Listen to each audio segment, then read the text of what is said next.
past 2 years have been very interesting. Since the beginning of 2018, we've witnessed some of this generation's greatest success stories and most abysmal failures. It's been a fucking roller coaster, but not a fun one, like a SpongeBob one. There have been controversies left and right. Crunch and unionization have joined the overall industry discussion in a way we've never seen, and amidst all this craziness, all of these exposés and horror stories, sometimes we lose focus on the games. And that's exactly what we're here to talk about today. Welcome to Charlie's Top 20 Games of 2018 and 2019, because I didn't make one of these last year and I still have funny footage of Red Dead I haven't used. Now, I might have gone a tad overboard with... It's a fucking hour long! Yeah, it's a little lengthy. Nobody watches these top 10s! Yeah, I know. But by God, you are here for Charlie's thoughts on things, and you are gonna get those thoughts today, and you are gonna get them in bulk. In order to avoid wasting any more of your precious time, let's get this shit show on the road.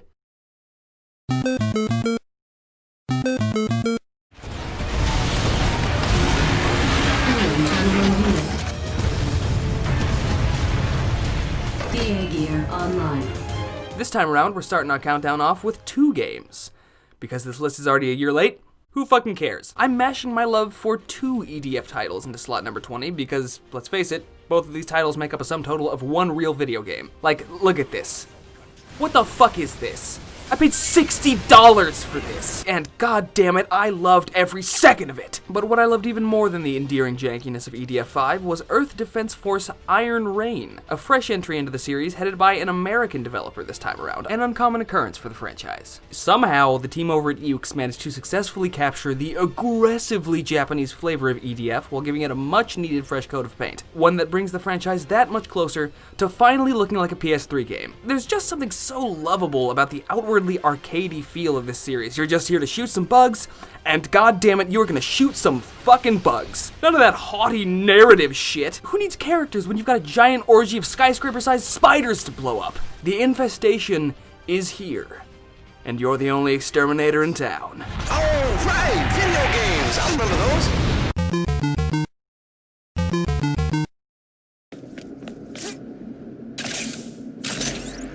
Look, I know. I'm not starting off with a lot of credibility here. Earth Defense Force and now Crackdown, I'm coming across like I have the taste of a 14-year-old with way too much fun dip, but I gotta be honest with you. Crackdown 3 isn't terrible. It's also directly up my alley, especially during a decade sorely lacking in big-budget stupidity. Plus, any game that lets me super jump automatically starts out at like a 7 out of 10. That's pretty much my favorite thing to do in a video game. C3 recalls a decade-old era in game design that I'm quite fond of. It reminded me of the time I spent with ridiculous open-world shoot-em-ups like The Saboteur, Saints Row 2 and 3, and of course the original Crackdown. The worst sin this game commits by the end of it all is being forgettable.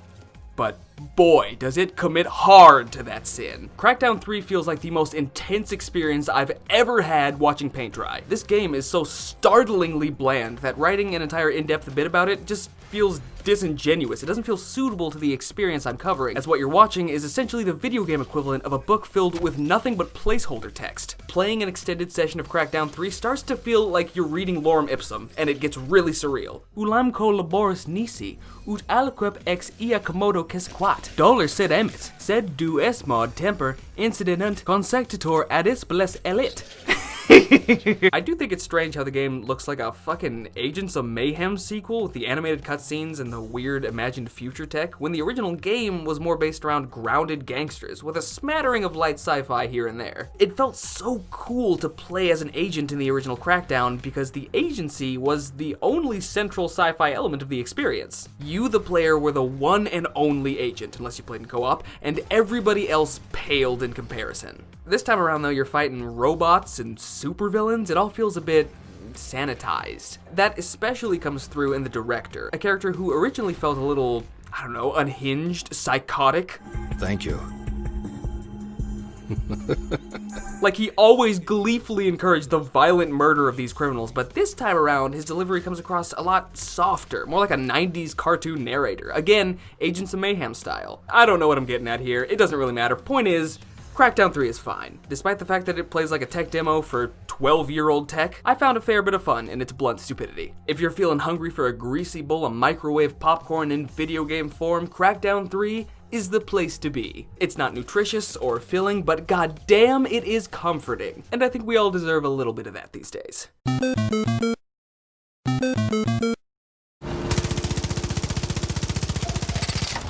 You may be wondering how Far Cry 5 ended up on my top 20 in a batch of years that included far more compelling releases, like Pathologic 2, Outer Worlds, or Yakuza 15, even though I secretly don't give a fuck about those games. Well, my friend, that's because spot number 19 actually goes to Far Cry 5's map editor.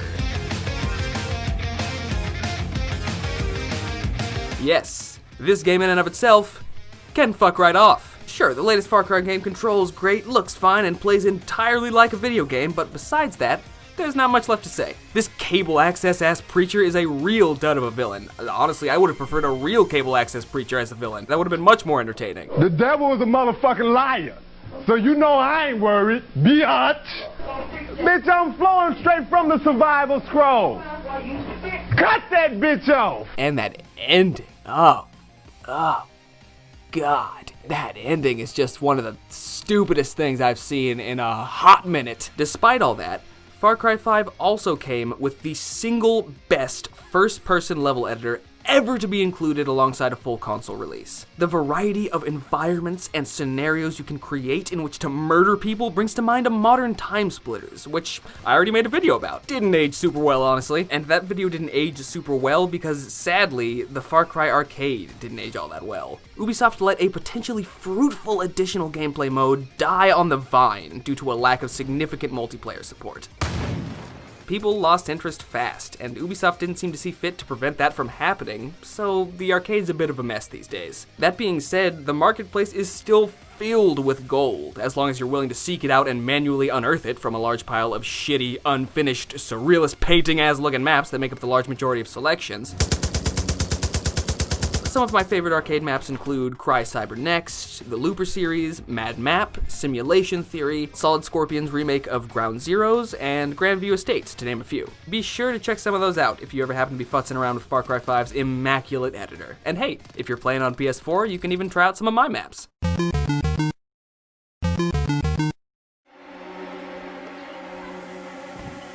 No. I know you're supposed to play this game stealthily, like a sneaky master assassin, going around listening to conversations and picking up clues as to what Rube Goldberg machinations of death you can hack together using the level's available parts, but I, on the other hand, played this game like an Al-Qaeda audition. That's it. That's the only joke I wrote for this bit. Okay, fuck it, I'll talk about Hitman for a sec. Also, as I was writing this script, my autocorrect adjusted the word Hitman to Herman, so I'm gonna be calling this guy Herman from now on. You play as Herman the Hitman, a human being with a head so reflective that he's one good polish away from breaking a pool game. For the record, I generally prefer my stealth to be more active as opposed to reactive, and Hitman tends to fall into the latter category, so it's never been my go-to franchise when it comes to stealth games. With that in mind, I had a fucking blast with this game, mostly because I played it entirely wrong, which speaks to the flexible and surprisingly forgiving nature of Hitman 2. I fought the game, but the game let me fight. You can tackle your objectives using countless methods, whether that involves carefully considered surgical strikes or running around like a chicken with his head cut off, and a gun stapled to its wing. Every once in a while, I would indulge in one of Hitman's prefabricated mission pathways, but honestly, that experience paled in comparison to just picking up a fire axe and going Michael Myers on motherfuckers.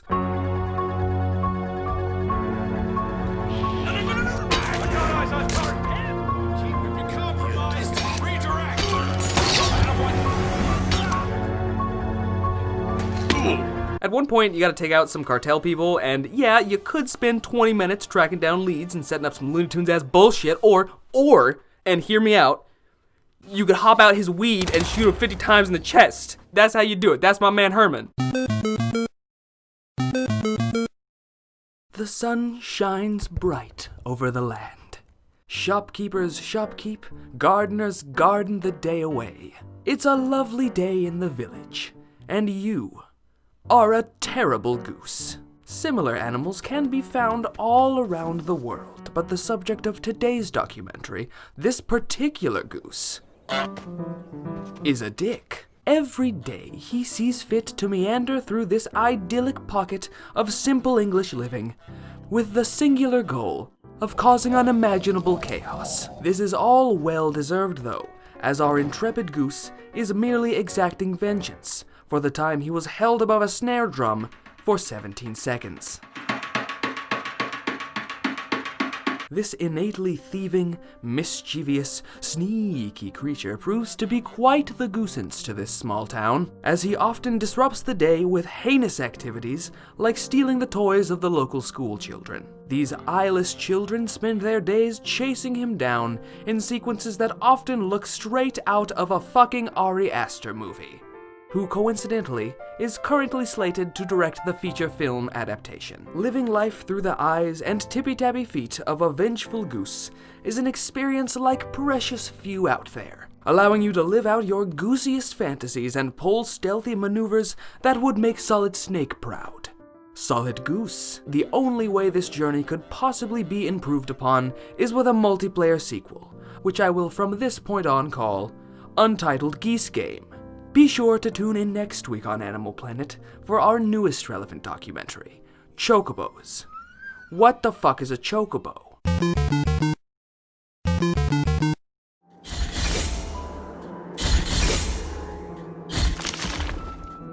Something about this game is just, I don't know, hilarious? Like that right there, that execution. The first time I saw that, I cackled like a forest witch. Everything in Blasphemous is such a goddamn downer that the only possible reaction to this game besides depressive despair is unhinged hilarity, and I found much more solace and entertainment in the latter. And look, I don't want to seem like I'm just dismissing this game's art style and tone as stupid or too intense for its own good. It absolutely nails the whole biblical suffering vibe it's going for, but again, everything is so exaggerated that it's hard not to find humor in it. It's just little things throughout the game, like the way Cone Guy rubs the healing items all over his fucking face like a lunatic, or how excited and jaunty his animation is when climbing a ladder. Look at that, so peppy. Looks like he should be singing a John D. Seaman song on that bitch. The voice acting, in particular, is so far over the top that the top didn't even see that shit go by. It just flew directly into the sun. One must carry out the 3 humiliations to gain access to what they guard. And I got so into it that I kept like doing voiceover for the game myself when there wasn't any playing, and that was the best. That really cemented the entire experience for me. I just ruined all the cutscenes by fucking around like, I am the penitent one,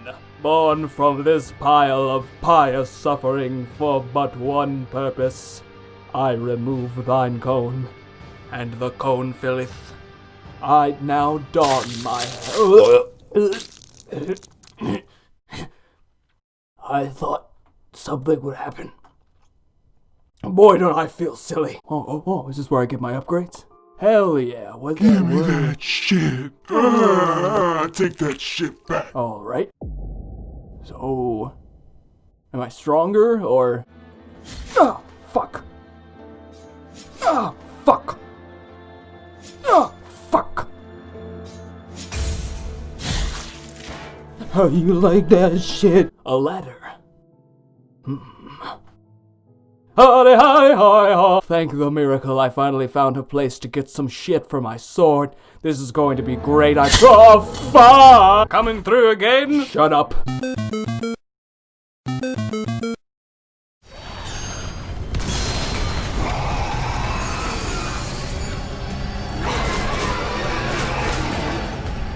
Remnant from the Ashes gives me conniptions. Not because it's so difficult, but because I have such mixed feelings on it. My love and my hate for Remnant fight each other at every turn. But I've already talked about that in another video for about 6 minutes, so if you'll indulge me, for the next 3 minutes or so, I want to talk about why I don't like Darksiders 3.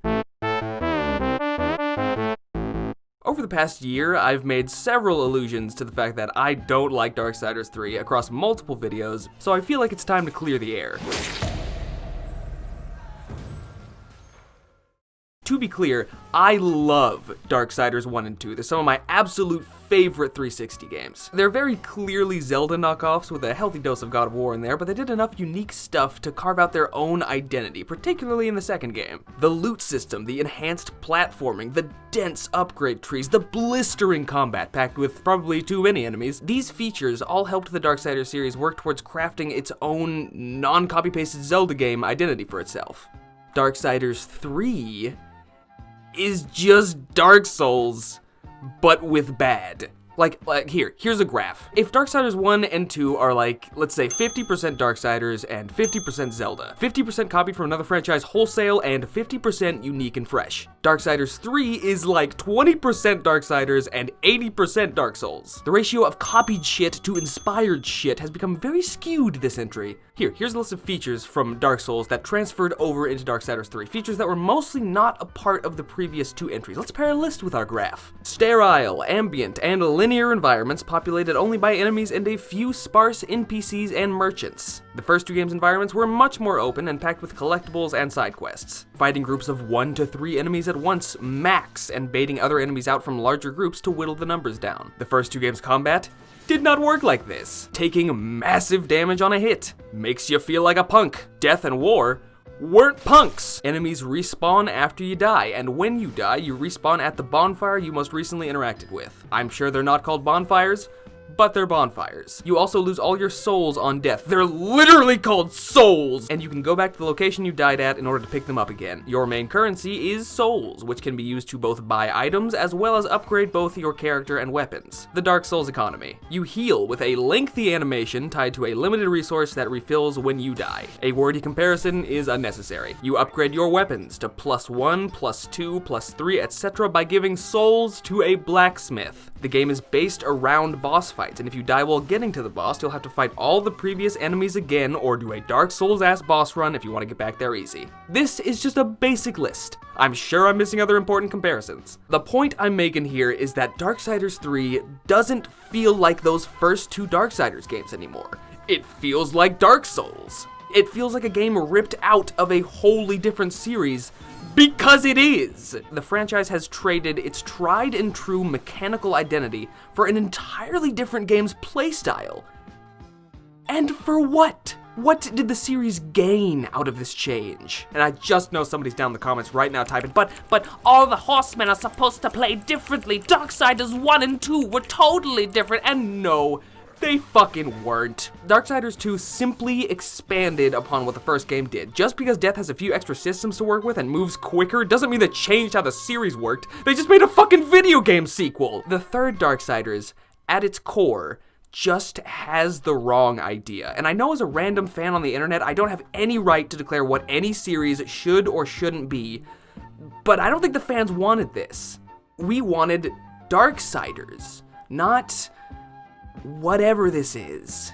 And like, come on guys, you have Remnant now. Let that be your Souls-like series and get Darksiders back to where it needs to be. I'm talking high scope, high octane action with a bunch of enemies and ginormous bosses, sick ass finishers, extensive platforming that doesn't just feel like an afterthought, abilities and gadgets out the wazoo, metal ass environment design that isn't just a bunch of rusted out old buildings, a horse that we can fucking ride. Come on guys, give me back my Darksiders, please! And this is all without even touching on the technical problems of Darksiders 3, the problems with its performance and core gameplay. This whole time I've been talking about Darksiders 3 in the context of Darksiders as a whole, but even judging the game purely on its own merits, I still think it's the weakest entry in the franchise. I don't know if they've patched this out yet, they probably have, but on release, the game was filled with constant, terrible loading screens that would stop the gameplay cold for like 10 seconds every 5 minutes, seemingly at completely random intervals.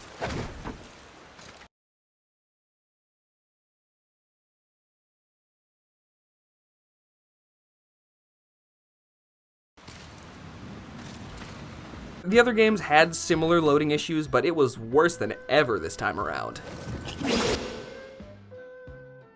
On top of that, the combat just doesn't feel refined or balanced enough to correctly achieve that deeply satisfying Dark Souls challenge that they were so clearly shooting for. Enemy variety and attack patterns aren't all that impressive, the 4 main weapons, while cool, aren't all that exciting or creative, and the tracking of enemy attacks can get ridiculous, often making combat feel unfair. And you can throw all the get goods you want at me, but in the end, the difficulty of this third game isn't the problem. Not at all. The problem is that it doesn't feel like a Darksiders game. And what it does feel like doesn't feel very good. Darksiders 3 doesn't do what it's trying to do very well, and that is as big a problem as it sounds, as evidenced by the fact that Gunfire patched in a mode post-release that makes the game play more like the first two. If Darksiders 3 ends up being a one-time detour down Soul Street, maybe I'll look back on it with more fondness in the coming years. Alternatively, if the next Darksiders game doubles down on what DS3 is offering, I don't think I'll be buying.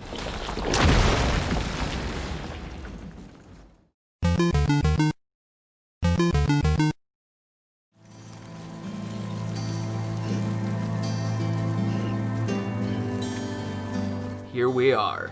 It's finally time to talk about Hideo Kojima's most recent opus, Death Stranding. You play as Chronic Back Problems, a man who's just bebopping across America in a journey to reconnect the country and save his sister? Mother? Lover? Dream acquaintance? Who is this woman again? What is this story? Why should I care about any of these characters? This shit is just mumblecore Metal Gear. Haha! But really, this game's a bit of a mess. Just like the Phantom Pain, nearly all of the interesting character stuff is relayed through log entries, which is fucking groundbreaking, I think we can all agree. This time around, though, you don't even have someone reading them out and doing some voice acting, so you just have to slog through these huge blocks of minuscule text with no paragraph indentations. I don't know whose idea that was. Did the apocalypse take the fucking tab key with it? Ah, God, I feel like I'm at the fucking optometrist when I'm reading these things. 1 or 2. 1 or 2. And when we get to the actual cutscenes where we usually see Kojima thrive, we instead get the man at his most self-indulgent and heavy-handed yet. And you know I'm talking some serious shit because it's not like this dude was much of a light touch in the first place. Make no mistake, if this dialogue was any more stilted, it would be 15 feet in the air, but I feel like we all knew that going in. If you expected anything less than that, you were either fooling yourself or you didn't know what the fuck you were getting into. I fell into the former category, personally. And I'm not defending the bullshit exposition dumps that this game and previous Kojima joints have been based around, mind you. I'm just pointing it out. This is what the guy does. This is how he's always written his stories, and you can either take it or you can't. Personally, Kojima's special brand of obfuscated expository bullpucky is often sweet, sweet music to my ears, so I wasn't only anticipating it, I was ready to lap it up. And that I did, for, like, the first third of the game when it was good, and not bad, because, wow, this game gets bad sometimes. My mother never liked him. She made that pretty clear.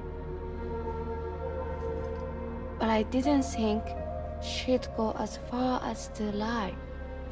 Seriously, this scene right here is one of the cringiest scenes I have seen in a modern video game. It's like the fucking Miami Connection. It's just so embarrassing. Take me to him. I'm begging you. Yeah, I'm ready to go. Let's give her all the lines. Is this girl, am I really gonna have to carry this girl to her boyfriend, who I thought was her father for an extended period of time because she acted like a fucking 9-year-old in the videos he showed me? Oh my God. This bitch got in a sack. Death Stranding is full of strange shit like this, ranging from far-out scenarios such as carrying a woman in a sack on your back to more subtle gameplay quirks like press square to cut umbilical cord. Huh. Haven't seen that before. And despite the fact that this game is one big mysterious, I haven't seen that before, it's also... I'm sorry guys, it's boring as fuck. It's a repetitive, unrewarding slog, and maybe that's the point, but in my opinion the narrative is not compelling enough to make the journey worth that point. It's kinda like Outlast 2. By the end, I just couldn't give a fuck. The game really lost me at the end there with a string of distinctly bad boss battles. And this final cutscene with Die Hardman, this shit had me laughing. It was so hammy and overacted. Like props for the dude for putting it all out there, but the scenario of watching the President of the United States bawl like a child while Norman Reedus awkwardly stands in a random hallway like 5 minutes after this dude's inaugural speech just tickled me fucking pink. And he's just sitting there on his knees like, oh God, I can't, oh God, I'm such a monster. And I was just fucking laughing. Such a violent display of emotion after 30 hours of lifeless exposition dumps was super jarring and awkward. Maybe it would have worked inside the heightened universe of Metal Gear with all its impassioned speeches, but here it just felt so embarrassing. I keep coming back to that word, embarrassing, and I'm using it because it does feel apt to me, but I also don't want to sound like I'm just here to shit all over everybody's hard work, which I am kind of doing, but I'm just here to give my opinion with a deliberately comedic slant. We're all about having fun here at Purposeless Rabbit Hole, so Mr. Kojima, I know you're watching. Don't take anything too personally. Clearly, love and passion and creativity was shoveled into this experience by the pound. And I do genuinely believe it's worth your time if you're into experiments within this medium, but overall, this was a disappointment for me, and that's why it's not cracking the top 10. I will say though, the game started off strong as hell. The terrorist attack sequence we saw in a trailer years back still holds up as one of, if not the single best sequence that Hideo Kojima has ever directed. The beginning of this story had me hooked. It got its claws in me, but its grip became weaker and weaker as the hours strolled on by. Beginning scan. Scanning bridges ID. Now that I'm done venting and getting my months late complaints out of my system, let's talk about why this game landed in my top 20 at all, because I doubt you'd think this was a best of list if this was the only thing you'd heard. I do have some good things to say about Death Stranding, surprisingly. Let's just list them off real quick, keep it simple. Some of the performances are pretty good. Mads Mikkelsen does a serviceable job with the minor role he's given, and the guy who plays Guillermo del Toro's face is very endearing. Norman Reedus is a plank of wood. Also, this scene, the one that initially feels like Guillermo del Toro is aggressively and sexually pinning Norman Reedus against the wall of a shower, I get the feeling this was the first scene Kojima wrote, and the whole game is just him trying to find something to hang around this. Building constructs is a good time. Using what Death Stranding calls PCCs, you can throw down one of several constructs that serve a variety of gameplay functions, and I enjoyed whipping these bad boys out at every opportunity. You can create storage containers on the fly, you can build little bases to watch Sam make funny faces, and of course, you can craft zip lines when you're done having fun and just want it to end. I'm sorry, this is the positive part. Every once in a while, something fun happens.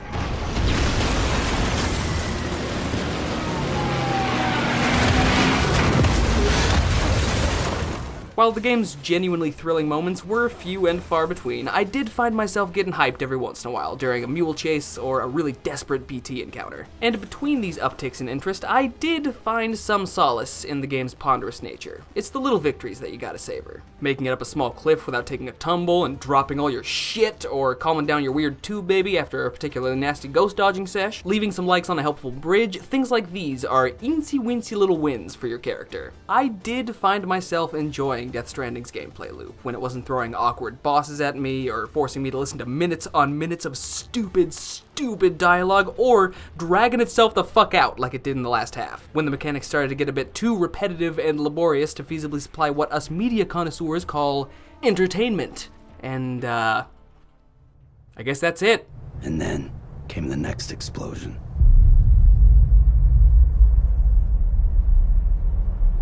An explosion. That will be our explosion. One last note. Why does Norman Reedus have a tiny hamster tongue? Over the course of the last decade, survival has become a hugely prevalent genre, particularly within the indie scene. We've gotten countless variations on the idea, ranging from surviving the zombie apocalypse, to surviving a Tim Burton movie, to surviving some full-on cannibal Holocaust shit. Cannibal Holocaust shit. But my favorite twist on the concept came to consoles in 2018, when I survived the salty seas of Subnautica.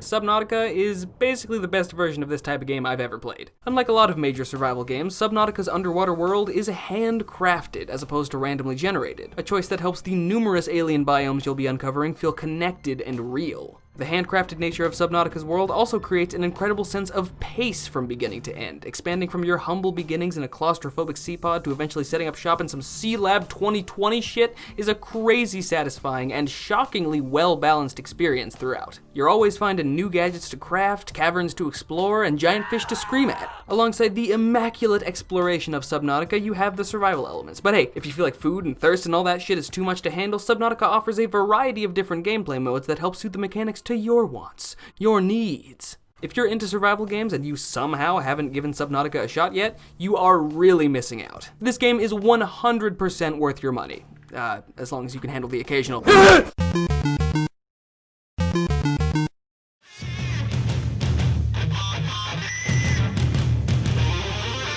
I'm a shill for some goddamn Dragon Ball, guys. FighterZ is an undeniably badass game.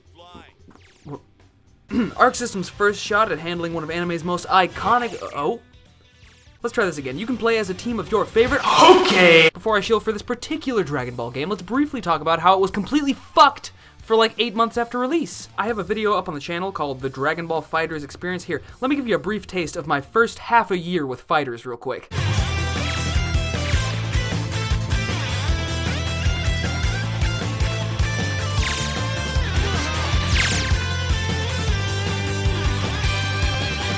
It was a goddamn disaster. For months on end, this game couldn't hold a connection for shit. I got more dropped matches in my first year with FighterZ than I got matches with a winner. I saw people complaining about this online for a long time. It wasn't just me encountering these issues, and yet at this point, no one seems to want to talk about how ArcSys sold a game and continued to pump out pay DLC for a game that most players could hardly fucking play. It is a bucket of horse shit, and I for sure won't be buying this game's inevitable sequel on release now that I know it's made by the same company who developed a game where more than half of the roster was relegated to pricey, downloadable crap. With that out of the way, FighterZ is a fine fighter. Picking up this game is easy as peasy pie, as its base mechanics are perfectly suited for both casual play and blazingly fast ranked matches, thanks to the game's flexible auto-combo system. And of course, the roster's pretty great. It's got an eyeball-pleasing and visually faithful art style, the soundtrack is dope and filled with jazzy Japanese goodness, and juke, I don't like how this game is based around 3-on-3 fights. Dragon Ball as a series has never really been based around group fights. The story almost always goes out of its way to isolate two characters for a mano-a-mano fight to the finish, so playing a Dragon Ball fighting game based heavily around other characters popping in and out just feels weird given the source material. Sure, you have certain sequences scattered across the various arcs, like the Cybermen, or the Baby Cells, or the very end of the Tournament of Power, where multiple characters do have to fight all at once, but those situations are rarely the focus of any given showdown. Nearly all of the best Dragon Ball moments involve one-on-one fighting. That's why nearly every fucking game based around this franchise has been exactly that. Nothing wrong with trying something new, but the 3-on-3 core of the game doesn't feel all that appropriate for the subject matter, and I also must admit, I'm generally biased against these types of fighting games. They've never been my thing. Regardless, at the end of the day, Dragon Ball FighterZ is fun. It's not the greatest fighting game I've ever played, hell, it's not even the greatest Dragon Ball fighting game I've ever played, but if you're invested in the franchise and haven't tried this one out yet, it's worth a shot. Especially now that you can get it cheap, which is what ArcSys deserves.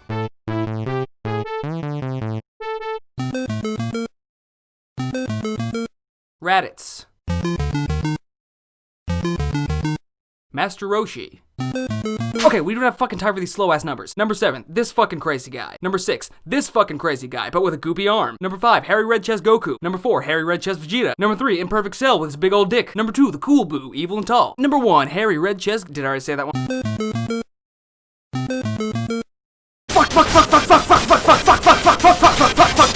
Sekiro, Shadows Die Twice is good.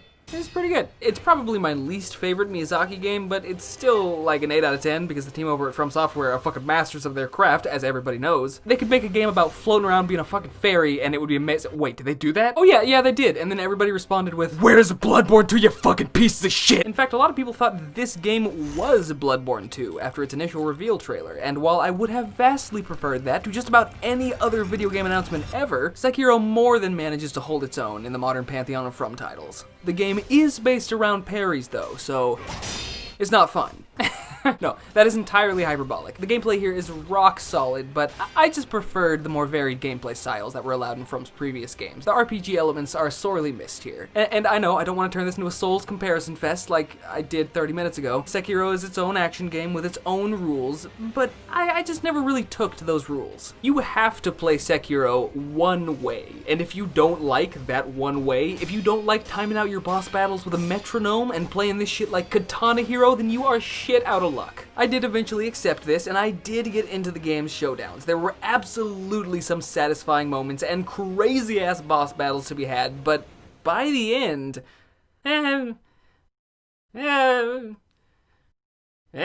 In the moment, I really enjoyed the game, but looking back, the whole thing's a big old blur, which I think has something to do with the inevitable monotony of the deliberately stripped down and repetitive combat system. To talk some non-shit, I would like to say I really enjoyed the one-armed wolf as a protagonist. The more traditional narrative structure of the game failed to grab me, but Sekiro himself shines as a constant beacon of a badassery throughout. I love how this game is this Twitch-based, hyper-reactive dance of death, and yet you play as a protagonist who just sounds really baked all the time.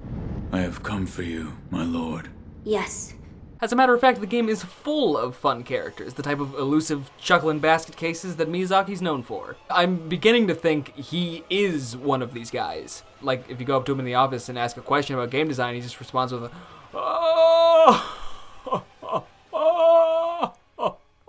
we will see. Fun fact, I was actually skimming through the wiki and I noticed that apparently the Pot Noble was the one NPC that Miyazaki personally worked on, which... Listen, I want to become a car. Yeah, that makes sense. By all marks, Sekiro's a great game. It didn't cradle my balls the way other Miyazaki joints did, but the batting average had to dip at some point, and overall, it's a visceral slice-em-up that can go toe-to-toe with just about any modern action game. Besides number 6 on the list, see you there.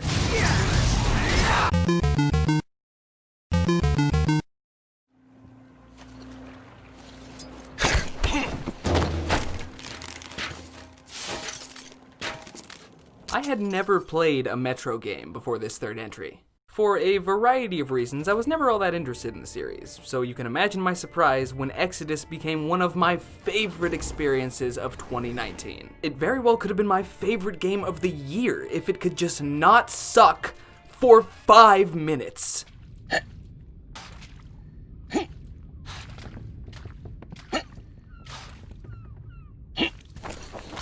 I was just trying to climb a ledge. This game's got hella jank in its bones. Metro. Janky bones. Feels like it's being held together with scotch tape and shoelaces. Let's get the obvious cons out of the way real quick. The production values here are kind of rough because this game was made in a freezing Russian basement where everybody was sad, and that shows in the sound mixing with the dialogue here. It is very hard to listen to sometimes. Every time a character speaks, it's a coin toss as to whether or not they're gonna sound like they're either shouting in your ear or whispering from halfway across the fucking globe. Hell, the sound mixing in general here is all over the place. Sometimes it's rich and mesmerizing, and sometimes it sounds like RTM's walking around with 6 extra pairs of feet.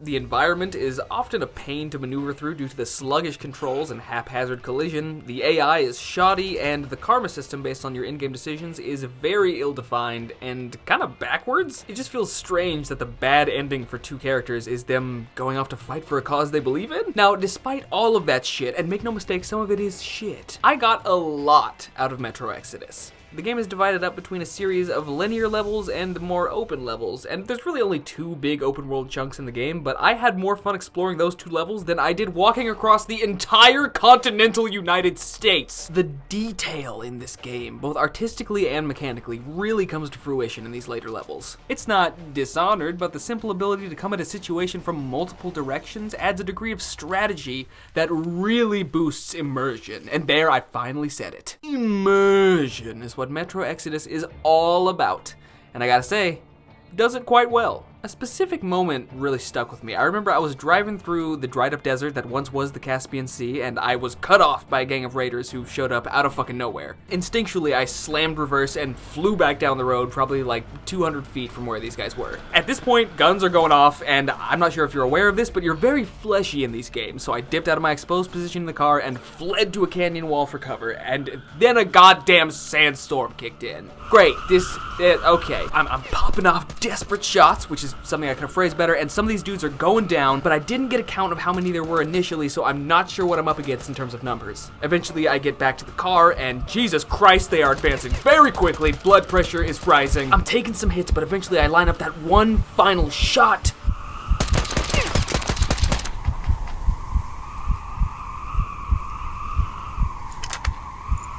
That's immersion, son. In that one sequence, you can see examples of multiple elements of Metro, small elements that collectively coalesce to make this game work, like its bare-bones HUD, its realistic movement, its seamless animations, the way it builds tension through limited and meaningful resources. Everything in this game, its HUD, its weapon management systems, its menus, its maps, everything is built from the ground up to make you feel like you are here, in this situation.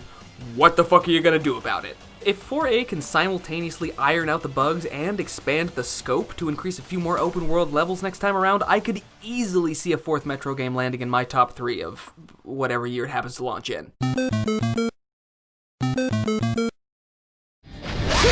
What do you get when you combine action, romance, martial arts, comedy, dancing, sports simulation, and a knockoff Mad Max protagonist with the proportions of a Rob Liefeld drawing? Why, you get Fist of the North Star Lost Paradise, apparently, a game about everything. You want to explode the heads of fiendish marauders with stylish flair? Lost Paradise is your game. You want to play America's favorite pastime using a giant piece of scrap metal as your bat and lecherous wastelanders as your balls? Fist's got you covered. You want to heal the sick and the lame with the power of dance? No problem, bitch, the game's $20! I gotta be honest, I didn't know shit about Fist of the North Star before I started this game. At that time, my knowledge of the series was entirely drawn from a series of YouTube clips and one episode of Two Best Friends Play from like 2011. You are already dead. You're already a fucking shitty game. Unbeknownst to me, though, our stoic protagonist Kenshiro comes equipped with the healing powers of Jesus Christ. Except instead of just curing your sickness, like a pussy, Kenshiro literally attacks the weakness out of your body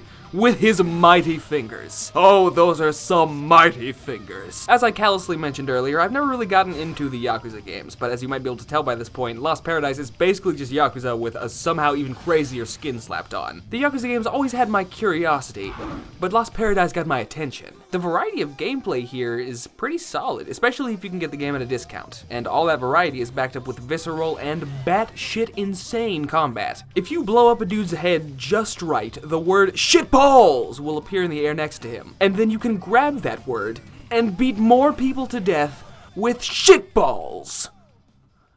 I needn't say more. Although I am going to say a little bit more, because if I cut it off here, you might surmise that this is the greatest game ever made. And I don't want to leave you with the wrong impression here, because Lost Paradise is far from perfect. The upgrade tree is a little too expansive and cumbersome to the point where a good majority of upgrades don't make any noticeable difference to gameplay. There's a weird loot system that feels utterly pointless and unrewarding, and the game really needs some more voice acting. Almost nobody talks outside of very specific cutscenes. Really makes it obvious that the game had the budget of like a dozen Subway sandwiches. There are a lot of flaws here that take away from what could have been top 5 material, and I'm sorry, I'm distracted by what's happening on screen here. You can tend bar in this game. Okay, just add that to the list of 1,000 different other, okay, what's going on here?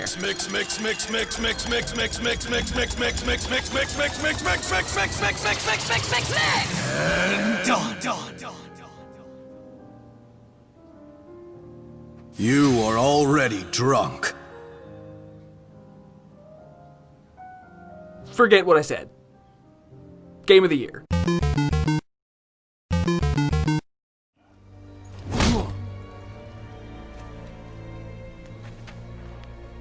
Leave my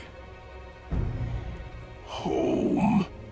Coming in at number 7 is God of War, or as many pronounced it, Game of Year. This thing has been receiving non-stop sloppy toppy since the day it released, and while this particular boy doesn't entirely agree with that line of thinking, I can't fault anyone for feeling that way, because this game is fucking good.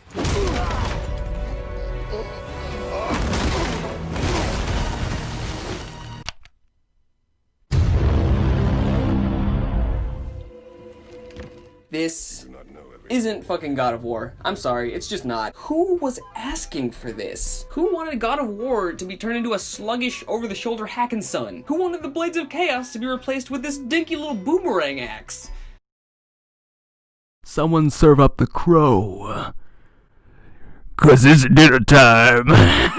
Yes, I did not have high expectations going into this game, it's true. And while I do have some genuine problems with God of War, there's some pacing issues and the combat isn't nearly as engaging as it once was, it's still a pretty fucking spicy affair overall. The hits feel weighty as hell, the relationship between Kratos and Atreus has some dizzying dramatic high points, and the way the game slowly unveils its connections to the original trilogy is incredible, and leads to my absolute favorite gaming moment in the past 2 years. You sit with Kratos on this rickety little boat for minutes on end, building up to the big reveal, and about 60 seconds into this lazy river ride, something happens. I was losing my fucking mind. By the end of this sequence, real-ass tears had been brought to my eyes, because you just know that thousands of man-hours and blood and sweat was poured into making this moment as perfect as possible, and it was all to help me realize that the Kratos I know and love is still in there, and he's still mad as fuck. Getting my hands back on these blades after not having felt their steely touch in 8 long years was rapturous. Words truly cannot express the sublime joy I felt in that moment. But it wasn't just the Blades of Chaos that brought their A-game. For the first time in pretty much the entire series, Kratos gets a second weapon that A, doesn't suck, and B, isn't just a slight variation on the theme of blades on chains. Look, I love blades attached to chains as much as the next guy, but the third game did like 3 different versions of that concept. It got way excessive near the end there. You can also dress up Kratos like an armadillo, which is a thing. Not a fan of armor sets and stats in this series, personally. This game does tend to make me like stuff that I don't usually enjoy, though. I'm not usually the biggest fan of these Sony exclusives that tend to fall into the genre of third-person serious. It takes some real good writing and characters to make me pay attention to this many cutscenes, but I sat attentively through every single one, even when I thought some of them were kind of stupid. Hell, I hate time trials. That shit was overplayed 2 decades ago, and yet I fucks with this game's time trials. All in all, God of War was a real charming surprise for me. I did not anticipate enjoying it the way I did, but by the end, by the time Atreus was shooting his fucking arrows while flying through the goddamn sky, I was here for it, 100%. I'm really excited to see what this new iteration of an aughts classic has to offer in the future. There are still so many exciting ways this series can grow, particularly in terms of the combat. So, go check out Joseph Anderson's 3-hour monster of a video for further elaboration on that, because I don't got that much time on my hands. I'm back in this bitch! No other game in the past 2 years has allowed me to rev up a sword and use it in tandem with my laser-blasting robot arm to eviscerate floppy stump heaven multi-mouth goat men. So DMC5 is already starting off strong. I don't think I have to tell you that this is one of the slickest, smoothest, and most intricate action extremaganzas ever made, because I feel like you can just see that in the gameplay I'm showing. Which is not mine, by the way. I am not that good at this game. No, I'm actually using the Gamingbritsshow's footage here, because honestly, a big part of my hype for this game was based around waiting for his reaction analysis video review thing, which incidentally led me to his community page, which led me to a link to his Instagram page, and boy, look at this thick slab of man right here. Did you know that the Gamingbritshow is a dime? Look at those delts, son! Oh my lord, TGBS senpai, take me away. Rename this shit to the Gaming Beefcake Show, whoo! What was I talking about? DMC5. This game has everything going for it. On top of the deeply layered combat, it's got great characters, a compelling narrative, a ball-blasting soundtrack, a great sense of humor, the smokinest waifu of the year, killer boss visuals, killer boss movesets,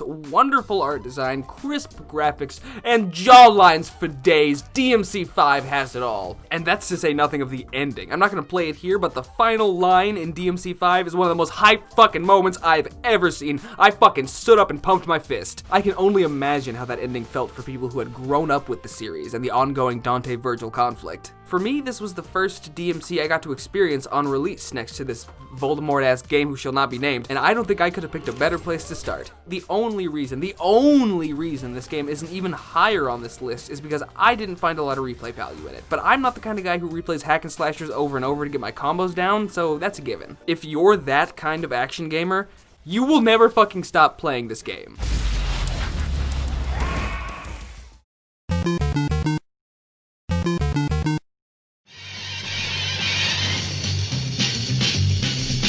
Spider-Man doesn't do what web of shadows can. Throw him off the fucking building! But it's still pretty good. It's a game that I play. Look out, here comes a spicy taste. Upon reflection, this game isn't as close to perfection as I first thought it was, but it's still really good. I redact the 9 out of 10 from my initial review and replaced it with an ever-solid 8 out of 10.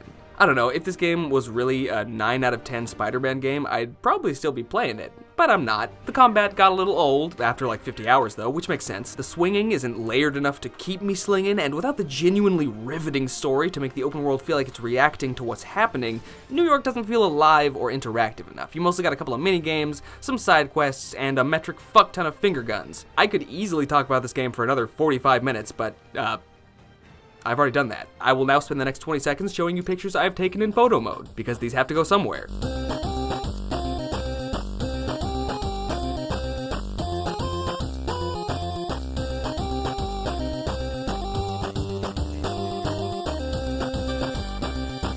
Really though, Insomniac, please add custom suits to the next game, please!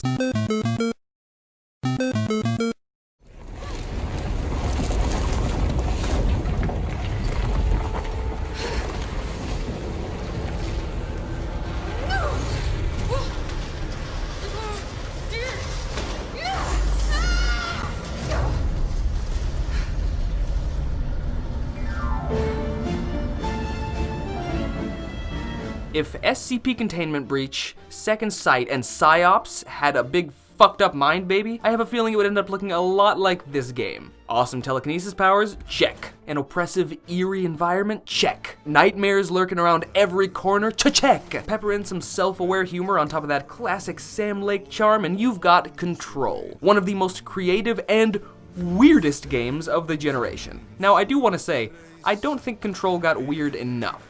I know that might seem strange to say based on what you're seeing on screen, but Control never goes all the way with its concept in my eyes. There are a couple of unexpected boss fights in there, but I wanted a bit more of that stuff, the stuff nestled in the side quests, which is where the game treads the closest to outright horror. Control is certainly eerie and even dips its toe into creepy, but it's never scary, and that kind of disappointed me. The opening hours had me real spooked, but as the game went on, things started to seem less and less surprising, more mundane, which works in the context of the character you play as. Jesse is effectively going through orientation day throughout the entire game, so it makes sense that you'd feel suited for the job by the end of it all. But the oldest house is an environment so perfectly suited for pure horror that I couldn't help but feel a little deflated by the lack of deliberately frightening moments. Although I suppose it's hard to make anything frightening when you're equipped with Jesse Faden's power set, which is one of the many highlights of the game. It feels so good to launch, levitate, and dash your way through the oldest house that I'm still booting this shit up a year later. There's nothing left to do, I've already beaten everything, I just love hurling filing cabinets at my staff. Speaking of said staff, Control's ensemble of employees is very memorable, and happens to include my best loved game character of the last 2 years, Dr. Darling, not that one, the other one. Dr. Casper Darling is the awkward and extremely entertaining head of research at the Federal Bureau of Control. He's the resident mad scientist, basically. Despite what you may have heard, HRAs are not monitoring devices. We're not tracking your movements or listening to your conversations while you're wearing them. We do that regardless whether or not you're wearing an HRA. The way he's played by Matthew Perrotta in live action is captivating. Where most mad scientists in media put the emphasis on mad in all caps, Control instead puts the emphasis on scientist. Dr. Casper Darling, to me, seems like he could have been a normal guy if he didn't pursue this path in his life, but he's just become too entrenched in his research. This shit he's discovered is important. He realizes the gravity of the work he's doing and is willing to go all the way for it. And while that inevitably results in disaster, it's also kinda hard not to admire the man's dedication and intelligence, I'm just saying. Plus, he's just fucking adorable.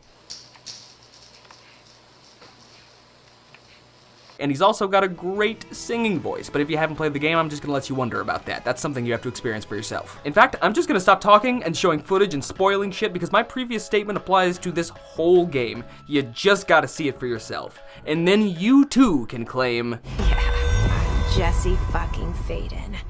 She says this line after participating in a guided imagery therapy session narrated by fucking Hideo Kojima.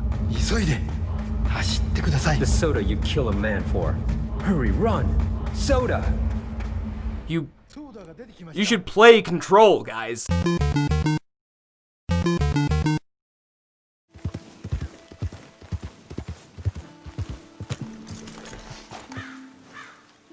Man, oh man, I did not expect to love this game as much as I did. I was never a fan of the first Red Dead, honestly. I played it and I beat it, but that's mostly because I was like 15 at the time. I didn't have shit else to do. The world of RDR1 always felt a little lifeless to me. I wasn't really feeling the main character, and the admittedly satisfying gunplay didn't fill the void that the lack of truly interesting missions created across the tens and tens of hours the game required of you. Red Dead Redemption 2 fixes all of the issues I just mentioned and adds about 1,000 more awesome things to the equation, and what you're left with is one of the most polished and affecting open world games ever made. Rockstar promised an evolution of the open world formula, and by God, they did not disappoint. There's something very special about the fact that you don't explicitly interact with the open world through aggression or violence. Sure, that's still a bit of a factor, but if you want to go around hammering back shots and starting up awkward conversations with one-armed Civil War vets, you can. And that's amazing, because all you could really do in the first Red Dead is walk up to somebody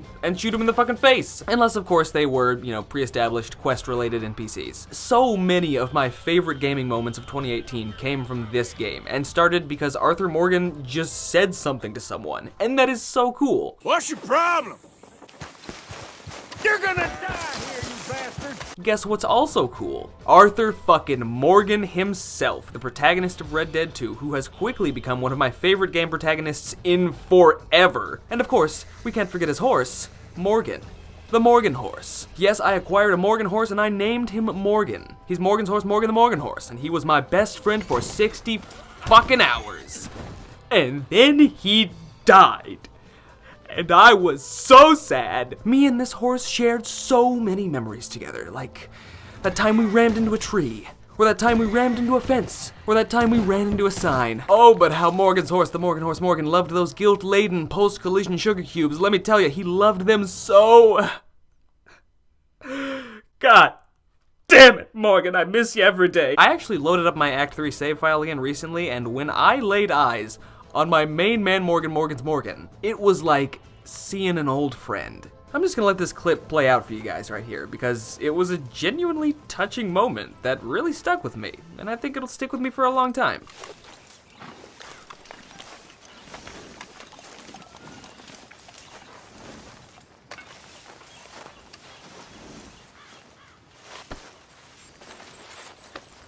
Okay there, boy?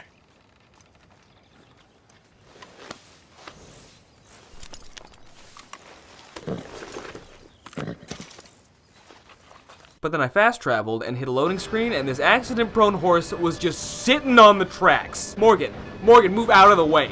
You need to— Oh God, Morgan, no! Now sure, this game isn't perfect, but what game is besides Bloodborne? Red Dead has some issues with some clunky controls, some unnecessarily confusing UI, some classic Rockstar railroading, and some in-game choices that feel false and inconsequential by the time everything wraps up. But there's so much good shit between those brief low points that it's really hard to consider any facet of this game bad. Sure, there is some mediocre buried in there, but there's so much detail, so much love built into this grand, epic tale that it's just really hard not to enjoy. The overarching story, the individual scenes, the characters, it's all some of the most memorable shit in the medium. Charles, my boy Lemon! Hell, even Micah, the cock-sucking peanut fucker, is easily one of the most conniving, effective, and effortlessly hateable villains of the decade. Man, it must suck to be named Micah in 2019. True story, actually. I worked with a guy named Micah in 2019 back when I was employed at a local movie theater, and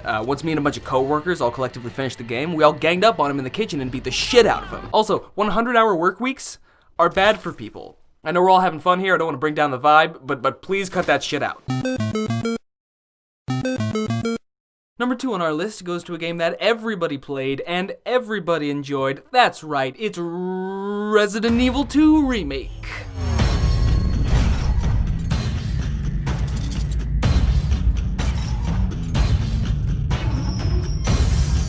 I cannot remember a AAA horror game this good since fucking Dead Space. Resident Evil 2 is tighter than Mr. X's banana hammock. From front to back, this is one of the most polished and engaging horror games of the decade. This shit made my balls jump into my chest, and then my heart jumped out of my chest, and my balls just went with it. I seriously cannot remember the last game that genuinely frightened me like Resident Evil 2. Maybe Alien Isolation, but that was like 6 years ago. I'm starved for this shit. After being hungry for horror for so long, Resident Evil 2 tasted like a fucking 5-star steak dinner. It's so nice to see normal zombies be scary again, but they're also still stupid and shambly as fuck. It's a perfect balance. The zombies here are so well executed. The enormity of their flat brain, the enormity of their stupidity is just overwhelming. And of course, we can't forget that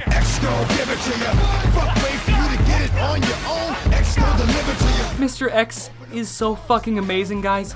He's so fucking great. I don't even have words. I'm at a loss. This game has rendered me speechless in the wake of its awesomeness. And the story, wow, I kind of forgot I could care about the characters in these games. As Resident Evil started to focus more and more on spectacle after the third game, I feel like the series lost focus on giving us relatable or even interesting protagonists. Sure, nobody can deny that RE4 Leon is fucking amazing, but he's Captain Action Man there. He's not at all the cherub-faced rookie we see here. For the first time in a long while, I felt myself noticeably empathizing with the people in these situations on a very human level. And sure, some of that has to do with the top-notch facial animation and character models, but it also has to do with RE2's very relatable script and realistically portrayed characters. And of course, it's all backed up with memorable and convincing performances across the board. Resident Evil 2 is fucking great. Why haven't you bought that shit yet? You're fucking up!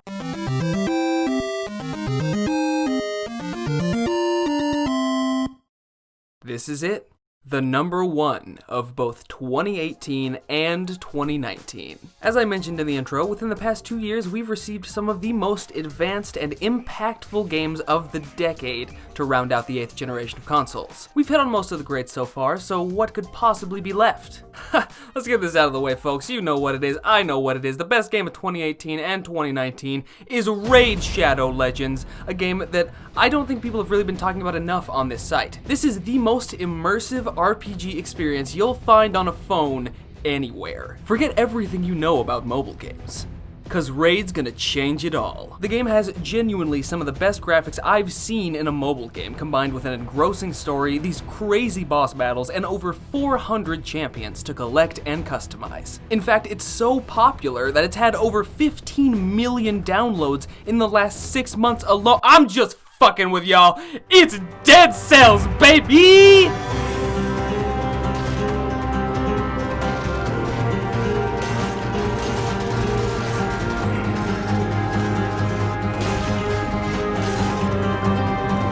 This game came out in 2017. What?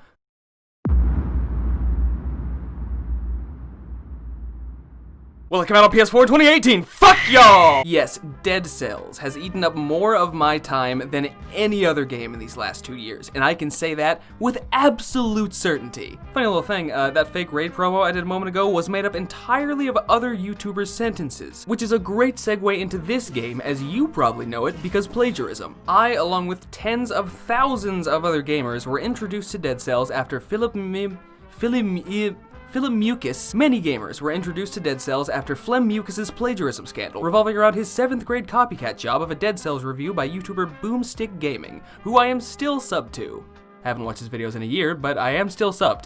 I'm sure they're great. So yeah, someone tattled on Flem and simply through the internet collectively elbow dropping the fuck out of this dude for like a month straight, Dead Cells became pretty big in the conversation for a while there. And you know, thank God for this Sims preset looking motherfucker, because in all honesty, I don't know if I ever would have touched this masterpiece if it wasn't for that controversy. No reason in particular, I'm not much of an indie guy in general, so I probably just would have missed it, but I am so happy I didn't, because this game, it tickled my spots, guys. I'm a big ol' sucker for a good roguelike, and I can confidently say that Dead Cells is far and away the best roguelike I have ever played. Like all the best of the genre, the experience of playing Dead Cells changes over time as you peel back its many layers by getting just a little further into the game with each passing run. 1 week into Dead Cells, every time you start up the game, it's like, oh, what happened here? What's this lore? Oh, heck yeah, a new weapon. Oh, wow, you get skins? These teleporters do something? What the fuck is this? What the fuck is that? Oh, so magical, such exploration. Each run is a dense experience packed with learning opportunities and hidden secrets for those willing to venture off the beaten path. What a complex experience. 6 months later. Fuck you, fuck you, fuck you, fuck you, fuck you, fuck you, fuck you. Oh.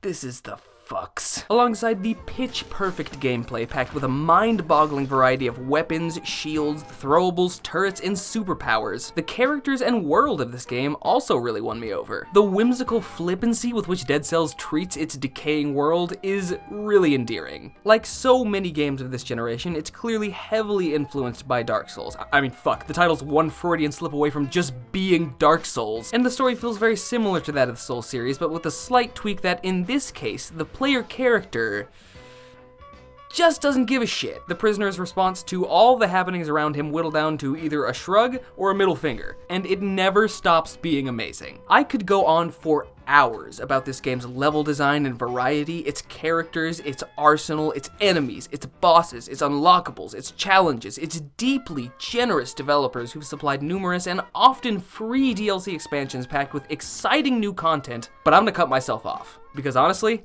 I'd rather just be playing Dead Cells, like I have every goddamn day for a year and a half.